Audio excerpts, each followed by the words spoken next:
Between two Sundays. Between Sundays. Oh, I don't think there's a two.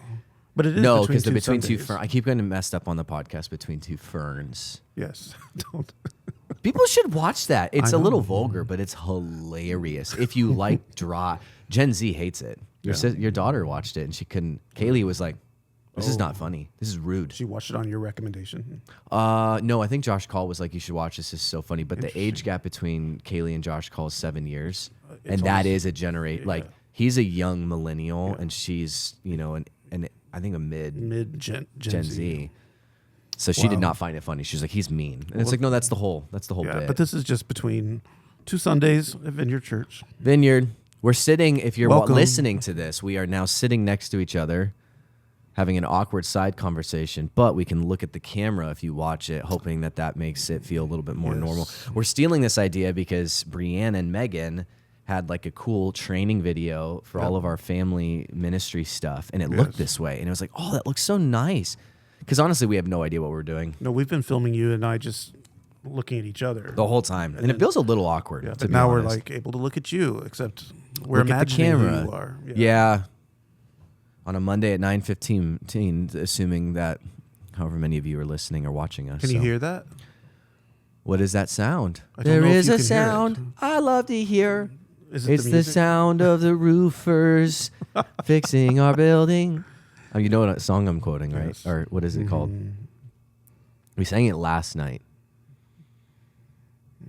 Awake my soul. Awake my soul. Yeah, and exactly. sing Yeah. Faith at last. See? I was trying to come up with the name of it. We have but yeah, I had roofers it in my here head. today. Roofers are here. There's a gigantic dump truck and Fixing all the leaks. old tile, old shingles.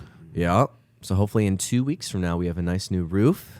Yes. Which no one will really ever see, but they'll see the byproduct of it, which is hopefully no more leaks in our building. No more dripping in the sanctuary every time it rains. Oh, especially with new drywall. Yeah. And then we have new signs coming this week, Vineyard. So if you guys will have signage all over our building that says Vineyard Church, which will be great. And one piece of signage will be visible because we're also Yeah. trimming the courtyard tree. Trimming that the beautiful tree. we all love That is became just going to be overgrown. cared for well by some slight pruning. Not slight. I think it's going to be. Yeah. We need natural sunlight to be back in that Well, courtyard. especially as spring comes. Honestly, I think 50% of it's going to get trimmed. Yeah.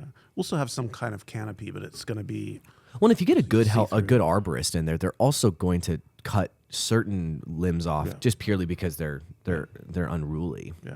So We've that'll done be it every great. year for years, except like maybe the last 3 or 4. Yeah, since I've been here, you haven't done it, so that'll be great. So we got the new roof coming. We've got the signage. We've got the courtyard tree getting trimmed. The kid space is almost done. Yeah. If you weren't here yesterday, which was Sunday, there were amazing Sunday upgrades in the sanctuary. Even it's not done. Almost, yeah. But it New looks so flooring, good. new walls, new sound paneling. Last week, all week long, not all week, but like a few times during the week, you were up 25 feet in the air on a lift, and Josh was installing sound panels. Jacob, me, Megan, some other people, while the flooring guys were in. Now there's a new stage getting put in. Yes.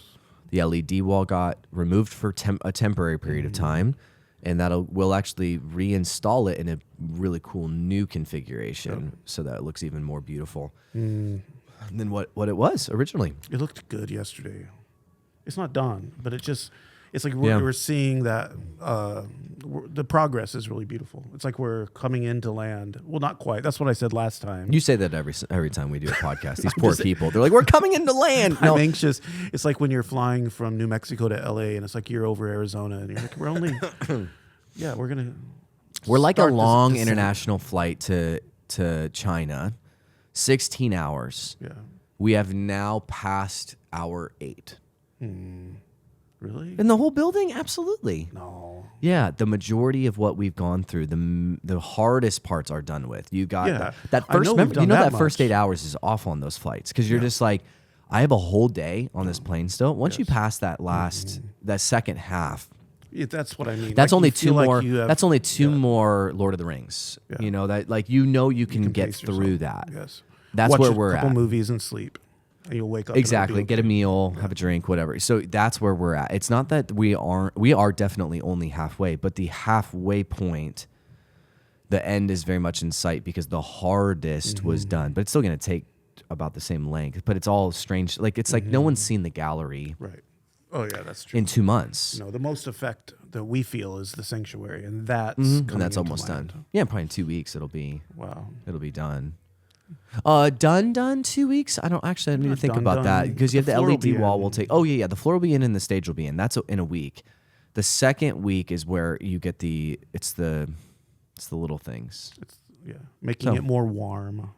Yeah, it's very sterile right now because it's beautiful and clean, and now we need to Some add chandeliers, some. Yeah. more sound panels. Like browns, like stuff like this. I think that Megan it and warm. Jacob are gonna do because this is beautiful. I don't think it should be this brown. Yeah. I think it should be more mapley, probably. I don't know, but that'll be nice when we start Yes. adding that stuff. So It'll be ready in a way by Ash Wednesday, which is that's the sneaking hope. up on us. That's the hope. Yeah. Well, It's just a week and a half away. yeah, and we'll be 100% done by Easter, which is the whole So point. exciting. Yeah. I don't know if you guys can hear that.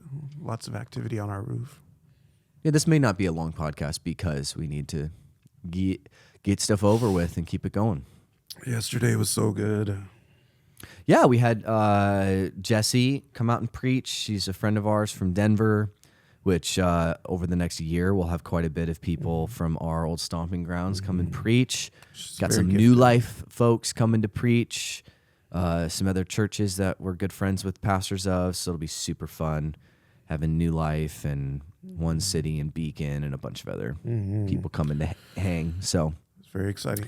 be super. It's good to have pastoral friendships and community all over the country. It's always good to have that, and it's good for our people to hear different voices. So yesterday was great. Yesterday was And good. Encounter Night. Yeah, It was really good. I loved the direction of just some time to impart.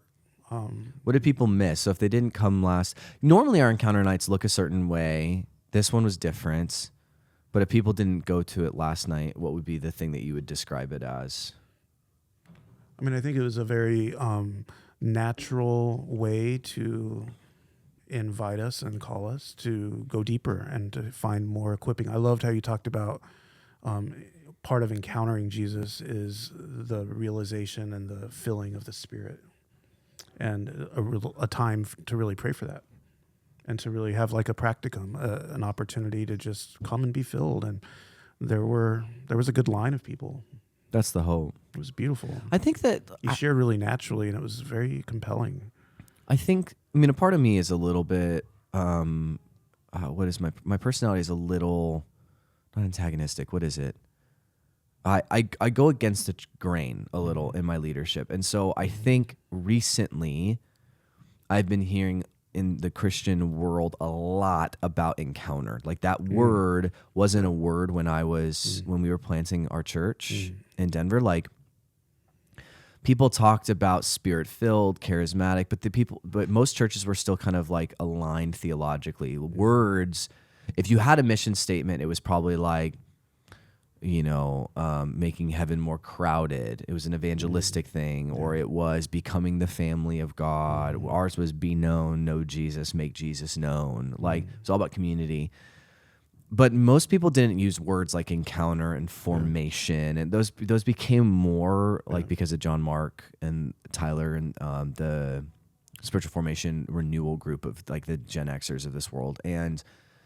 But recently, I've heard like a ton of churches say that like encounter is their spiel. Yeah. But I mean, obviously, because we're a Vineyard, our history and legacy is encounter. I'm always just a little curious what they mean by that. So then you look into it, and then you realize that most of the time it just means, no shade on these other churches, most of those ministries, it just feels like encounter for them is a 2-hour long worship night once a month with the same, it's like a rotation of the same 20 worship leaders from all over the country that fly in, do their spiel, or you try to copy what, Legacy is doing, or Gateway, or Belonging Co., or you try to be like Carrie Job, and you try to be like, and so it just kind of feels like it's almost like you're importing passion culture. like the Passion Conference culture, into your church. And then therefore, because people are jumping up and down, having a good time and singing a lot, we're Encounter. And it's like, I want to take words really serious. Like, I want us to be, if we're going to say Encounter, I think that we should be really true to what that means. And so that's why last night I was like, we need to make sure that our people don't always assume that Encounter is just really good music. Right. Yep. And really good preaching, because that's not fair. Right. That's like good. that's just normal. Like, you can go to any larger evangelical church with good worship and say it's Encounter, and that's not. Encounter is way, way, way deeper. Yep. It's honestly more controversial. Yeah. Like, I don't think that Encounter should be palatable for the average Christian. Yeah. Either you really want it, or it's a little bit odd. That's good. Personally, I don't know. Maybe my take's wrong on that, but No, I think especially being Vineyard, because I remember hearing stories. I'm not that old, but I remember hearing stories that when the Vineyard started, there was this intimate. hey, they're above us. Let's see how bad it gets before we have to There kill was this intimate podcast. participatory worship where people were encountering the Spirit of God out of humble hearts, and there was deep intimacy going on. Yeah. So then many churches wanted to experience God, so they did those songs. Yeah. But doing those songs doesn't mean you're going to get It's what like they that's got. like going to, like, there's those restaurants like BJ's and there used to be TGI Fridays. I think they went out of business. It's like they basically have everything on the menu, but they kind of suck at all of it. Yeah. You know, you're like, well, I can go get pizza, or I can have Chinese dumplings. I don't like places like that. Yeah.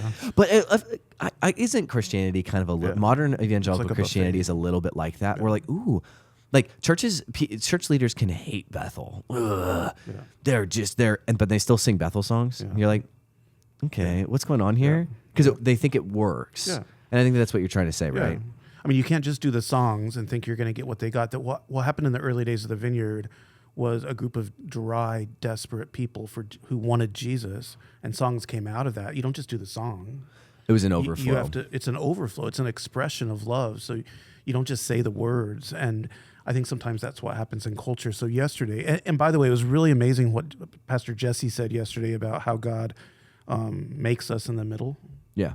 That's kind of a between Sundays thing, but I loved that yesterday because our experience of encountering Jesus is Sundays, but it's every day when we experience His power and presence in our lives. So the filling is vital. And I think yesterday was a powerful time of impartation because now we can go through the week and encounter Jesus because He's in us. He's in us the in hope. fresh, full ways. So. That's the hope. Yeah, I think that if you have a culture that does what we just did this weekend and you do that for 10 years, I think you'll have some pretty well-formed people that have a pretty decently robust theology, too, of the Holy Spirit. I mean, I talked to my boys. Asher was like, I wanted the gift of tongues, and we talked about it last night over dinner. And I said, so what's... And Ezekiel was like, nope.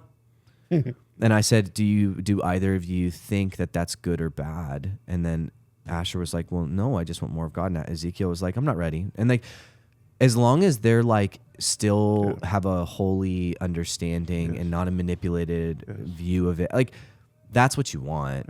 And you want our people, like, I mean, we have a young gal, recent follower of Jesus, comes from a Muslim background, and she's up front praying to receive the gift of tongues. She needs more of God. That's what you want. And we didn't manipulate it. I actually intentionally made sure that Jacob wasn't playing any music while we did most of It that. was very old school Vineyard. Like no hype. No hype. There is not going to be music. We're not going to manipulate with like the key of D or some beautiful tension that resolves. We're not going to. You also called us to, we have to have love, or we're just.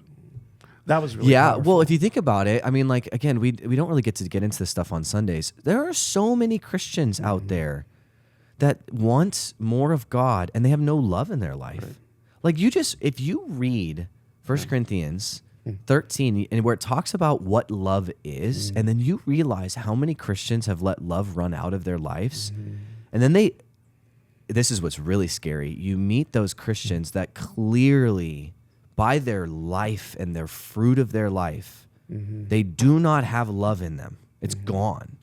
But then they act super Christian on Sunday, leading worship for their church and preaching, and their elders at their, like, and you meet them and you're like, hold on, like love, like there are so many things that Paul talks about love, and it's like love keeps no record of wrongs. But then these are the very first people that will lambast someone, just destroy a person's character.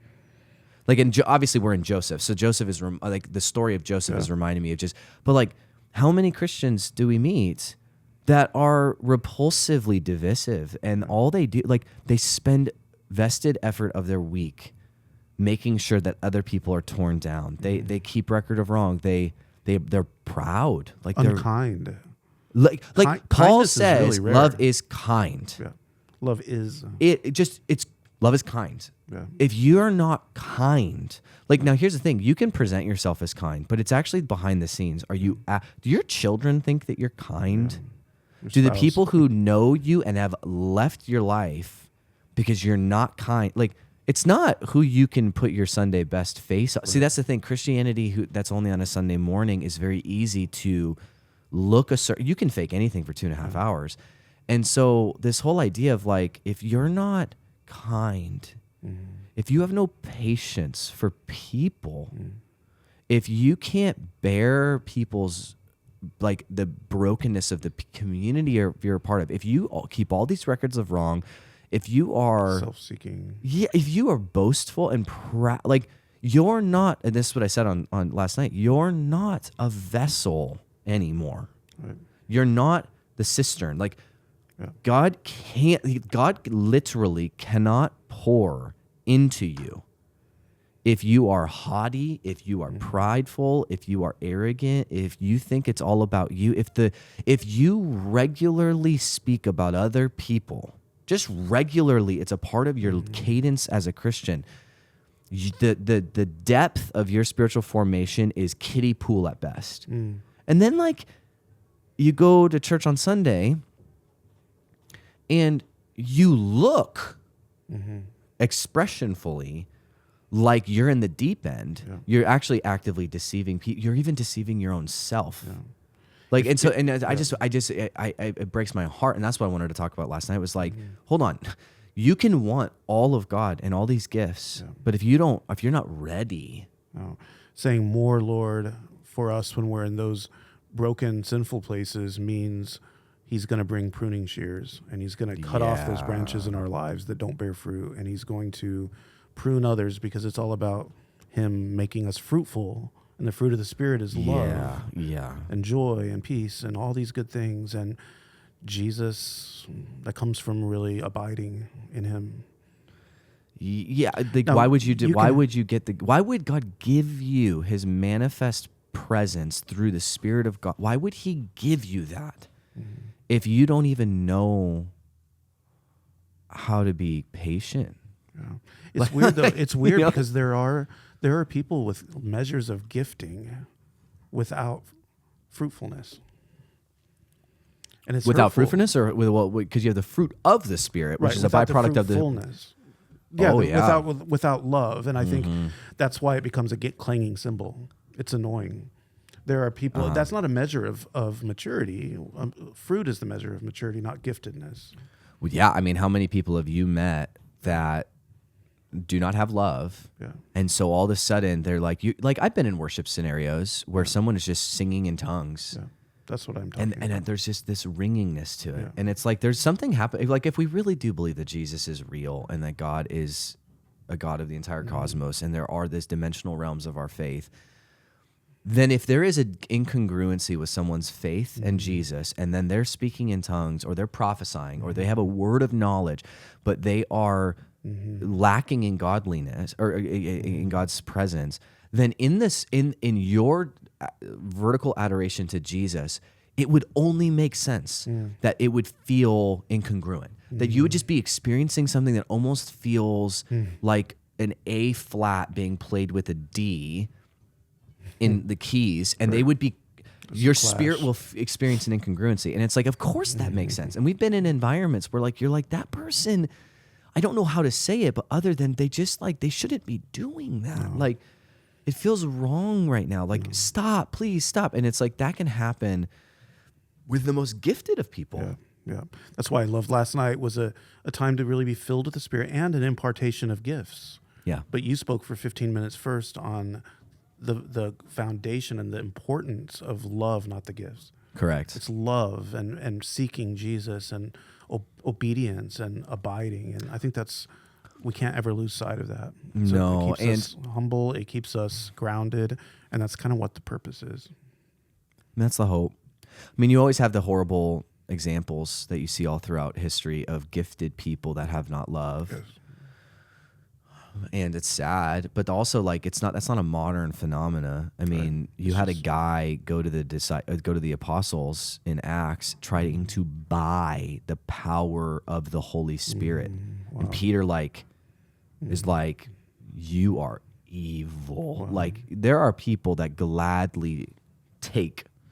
And then, you get into some wonky stuff, which is like if Satan and the kingdom of darkness is so powerful and clever, I mean, he's the father of lies, how easy is it for people to be bestowed supernaturally non-sacred manifestations, which would be a evil spirit?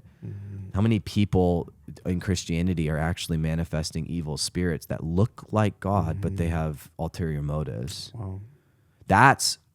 Personally, that's what I believe is the gift of discernment. I actually think the ability to discern in a corporate gather, because it really doesn't make too much sense why Paul talks about discerning of spirits when he's talking about all these gifts, unless That edify and that are corporate. unless the discernment is discerning whether that is of God or not of God. And I actually think that that's a more compelling argument.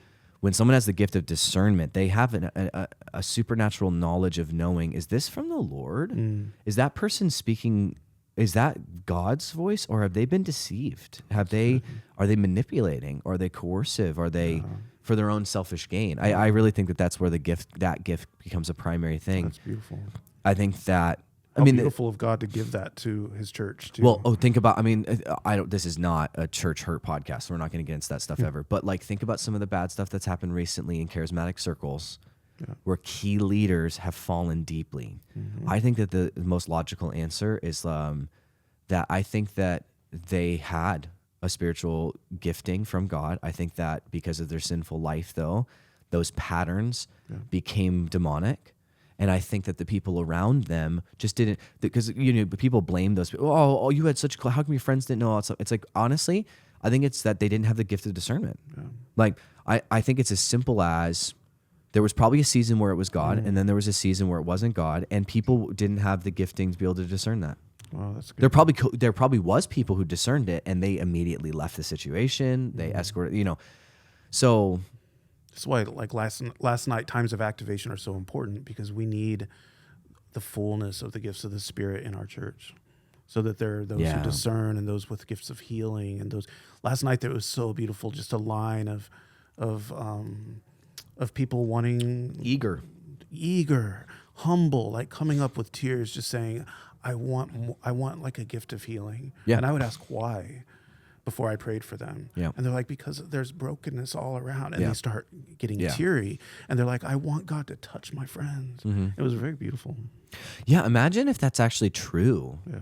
Like, if what we did last night is real.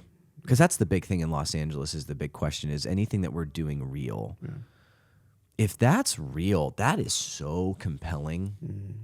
Like, imagine if some of the people in our church got to tell that story to anybody in their life. We have an individual coming to our church right now that, like, dabbling in Buddhism and weird, like, hyper,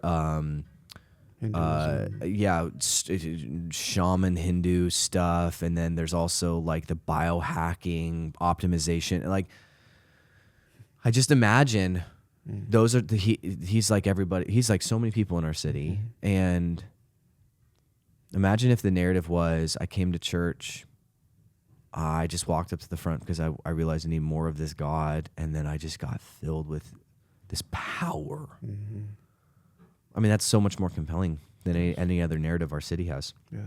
So it's very compelling evangelistically and formationally at the same time, which people are like, why are we only doing Encounter? And it's like, we're only doing Encounter because if you really, really, really fall in love with the presence of Jesus, You're going to want the gift of healing because you see our broken world, and you're going to want to develop that gift.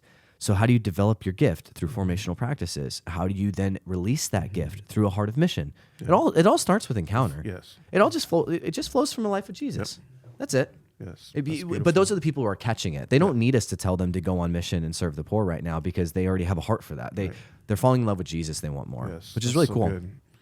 So it's a good night. Yeah, it was beautiful. I think if a random person came in, they would probably be freaked out. Like, this isn't a normal worship night. I think the key of some of that is interpreting what's happening, and you did that really well.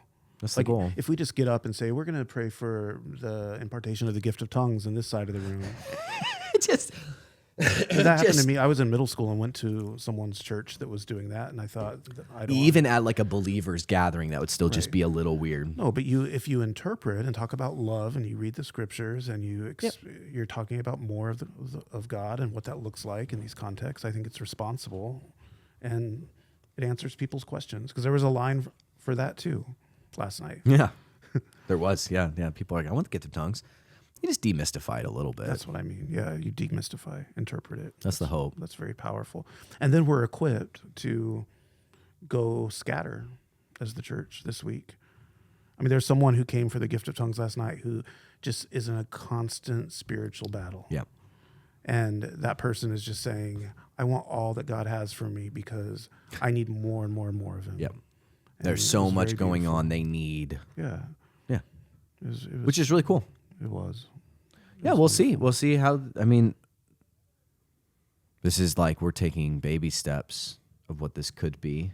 Yeah. I mean, my hope is that in 10 years from now, like if we're all still here, we are a radically charismatic church that like tinkers on a little weird and wholly in love with the Word of God and Jesus, and zealously longing for our neighbors. Like that, like if that's the end result, that's amazing. Yeah, like, because then like the average Christian who wants more will be filled. The average Christian who wants to go and do, absolutely, like we'll hit. So that would be really cool. Yeah, it's that radical middle. It's the best of evangelicalism. I was just thinking about this. So like us going after some of this stuff might seem weird, but like there's a reason why John Wimber was being written about by other pastors as basically a lunatic. And I mean, what's his name? John MacArthur. He wrote a book in the 80s called Charismatic Chaos, just destroying John Wimber. Yeah. This, because he's only an hour up the road from us. So it's like, so this dumb, stupid, psychotic, strange fire thing is happening in Anaheim and the west side of LA, and it's evil. I mean, that was John MacArthur, one of the most prolific kind of like pastoral scholars in our generation, hated what was happening here, because it wasn't just a bunch of people getting together singing contemporary Christian music. He didn't write actively against the Calvary Chapel movement the way that he wrote against John, because John pushed it. Yeah. Like, if you guys are listening, you should go to one of our national conferences or regional conferences at the Vineyard. It's not just a bunch of people getting together singing songs. Yeah. Like last year we were there, and I remember we all went up to the front to receive. Megan? Yeah, we all went up to receive prayer. You want to tell this story? No, you tell it. Yo, go. You got it. No, do you remember it? No, we're just all up at the front, just standing there receiving prayer. And after like 2 hours. 2 hours of worship, people are hungry. And Megan Budd, our executive pastor, this is her first Vineyard conference. So she goes up to the front. And she's up in the front, and then just waiting on God. Who was that woman? Eleanor Mumford. Was that Eleanor? I think so. I thought she was a little bit younger. Oh. Yeah, I don't know who that was. I think no. She's the her and her husband are the new national directors of the UK. Okay, they're like Jay. They're like Jay and Danielle's age. Yeah. Blonde, but she's got some fire in her. So she's touching, walking people. over all these people that are lying on the ground. Yes. Yeah. Yes. And then she prays for one person, because there's no manipulation. It's not like she's like pushing or blowing. It's a leadership conference. Everybody's mature. She's just like, more, Lord, for this lady. So then this particular woman just starts to fall. backwards or forwards? I forgot. But she fell and her head landed on Pastor Megan's feet. And then this lady goes over to Megan as this woman is lying on her feet, and she's like, "Spirit of God!" And so she's praying over Megan, and she's like, "Pray in tongues with me, girl. Come on!" And so they're praying in tongues. And by the way, none of that's weird. Right. Like in our context, see, this is the difference between being encounter-based church, like truly encounter, Holy Spirit-based, and a church that enjoys. This is we're gonna be Holy Spirit with a seatbelt on charismatics. That's that language of your generation. That was like the Mark Driscolls and Matt Chandlers, and they put that seatbelt on, right? And James McDonald used to say that all the time. The next iteration of this is the more Tyler Stanton's, John Mark Comer's, the spiritual formation guys who intellectually want to pursue more of the Spirit. But if you went to their church service on a Sunday, it's an academic pursuit of the Spirit of God. Nothing wrong with that. So they would say the emphasis is on the wrong syllable when it comes to where we're at. They would say, hey, no, pursue the gift giver, and then you'll receive the gifts. And we would say, no, pursue the gifts, because Paul actually tells us to do that. Earnestly desire the gifts. Because you already know the gift giver loves you and will give that to you. So our emphasis is in our world is on the right syllable, which is no more. I don't always need more in my head. I need more in my heart. Yeah. And so at Vineyard gatherings, it would make the average evangelical Christian who says they're all about encounter, it would actually make them uncomfortable because it's like there's such a desperation in our movement for all of God. All of God. And we don't care. No, it makes you uncomfortable, but it makes you strangely mind blown and satisfied. Like the first Vineyard conference I went to, I was bewildered, confused, and uncomfortable for an hour. Yes. And then I came back to the next session like needing I think it's because the Vineyard movement as a whole is very normal. It's very like these people, after they lay on the ground because they're undone by the love of Jesus, they're not like weird. No, then they just get up and they don't need you to. There's no need to place a holy anointed blanket from the. You don't buy miracle spring water from Ukraine. And we're not talking about the glory cloud of the seventh realm of heaven. Like this group of people, supernatural. Yes, we are natural not people. Hyper Pentecostals. We're not any of those. We are I'm friends with one of John Wimber's. He actually married John Wimber's daughter-in-law, and it was because of the death of his son. There's all these times. Dave King was a normal dude, came out of prison, went to Anaheim, encounters Jesus. John actually prays over him. He gets healed from an addiction to, I think, cocaine. And he gets slain in the Spirit. And he's just like, dude, he runs a cement company. Just a normal dude. Like, we've had vodka tonics together in an airport. Like, normal guy who he says there was a moment in his life where he had nothing to do with God. Doesn't care, grew up in Southern California, is what it is, shows up, encounters Jesus, realized, I want this God. No manipulation, just gets hit by him. But he's still a very normal guy, 9 to 5, because that's just normal life. Yeah. And they kind of invented that version of Christianity. Normal, like it's super normal. normal. It's naturally supernatural. Just natural It's stuff. also, Rich Nathan would talk a lot about how it's both and. Yes. Because sometimes in the church it's either or. It's that kind of hyper fullness of God at the expense of love of the Scriptures. Yes. Or obedience to the Scriptures, or world missions, or evangelism, or holiness. And the Vineyard would really seek to be both and. No, we also are lovers of the Word. And that's why we're natural. We're also in the world and normal people who aren't of the world. Well, it's because we have to, because we are also evangelistic. Yeah, exactly. Like, let's be real. I don't think that you can be wildly crazy charismatic in all these ways and be really weird about it and then also be naturally evangelistic. No. I think that becomes really hard because then you start meeting lost people and you start realizing that you're lost. I mean, I've got neighbors who are Muslim that invite us. They come into our house all the time. They eat.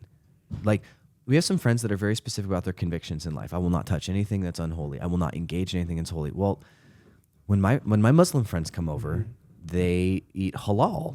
Halal food is sacred food. It's not been. It's according to their scriptures. I don't believe that. Yeah. But I also remind myself of what Paul talks about. For some people, that's a conviction to eat meat that was sacrificed to an idol. For others, no big deal. I don't have that conviction. I'm not torn. I'm also not an ex-Muslim, so I'm not worried. That's not my thing. I have to indulge in their sacred food, so to speak. I have to be normal to be with them. Wow, that's really good. And so I'm going to be naturally supernatural in the sense I'm also going to be naturally evangelistic. I can't sit there and go, I will not eat food because this has been sacrificed to a demonic god. I would lose them. I would lose them tomorrow. Yep. So, well, they're above us right now, Joel. They're above us. So, friends, we're going to cut this podcast short. So what are some things that we could look forward to this week? I don't know, some encouraging words you got for them. Things that, I don't know, resources. I don't know. What do you want to? I mean, Kingdom Sessions yesterday was powerful. We are starting Lent or Ash Wednesday next Wednesday. And we haven't announced that a ton because we're focusing on Encounter Night and other things. So make sure you mark your calendar for March 5th. So loud. And I'm preaching Sunday. Yay! I'm excited Joel's about preaching. that. It's going to be great. More of Joseph. Are you in 41? Yeah. Yes. Okay. And that's super exciting. So It'll be great. yeah. Lots of stuff in the building that you guys have always continued to hear about, but Stage being transformed this week. Yep, making great progress in the cafe, in the courtyard. They awesome really stuff. are right above us. Yeah. Well, everybody, that's all we got for today. I hope you're well. We did a nice little tangent on Vineyard stuff. Oh, it's exciting though because it's such a beautiful. It's a biblical. It's a New Testament Christianity. I honestly think it is. I think it is the most appealing version of Christianity for 21st century American Christians who want more. I honestly think that this pursuit of all of the being in the middle on everything, I think it's what most people really want. I really do. Like, I've yet to meet a Christian who thinks like, wow, you're too in the middle. It's like, no, they almost find it wildly refreshing. I think it's and also it's cross culture. Yeah. So like what we're going after, we see it in the Vineyard all over the world. Yes. This is not distinctly the high liturgy Anglican blah blah blah, like, which only fits in like super high class, high society, wealthy. Like it's not that. Like this what we're going after can be in the church in Africa. It could be church in India. It can be church in Asia. It can be wildly successful in secular London and UK, in Spain, in South America. It's blowing up right now. Australia, like. This is the most appetizing version of modern empowered Christianity, and it can apply to the black church, the white church, the evangelical church.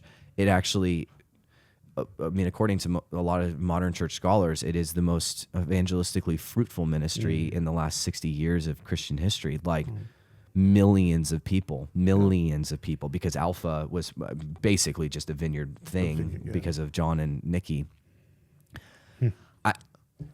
I don't know why you wouldn't want this, you know, and it makes you uncomfortable, but that's the beauty of it. Like Christianity shouldn't make you comfortable. So it's very exciting, and hopefully we get to do more of it over the next many years. So thanks guys for listening. Thanks for listening, for watching. I think like just now they walked away from our roof, but that's okay. Oh, they're coming. Yeah, they're coming back. They're going to make it happen. All right, guys, we'll see you next week. See you Sunday. See you next week. Bye-bye.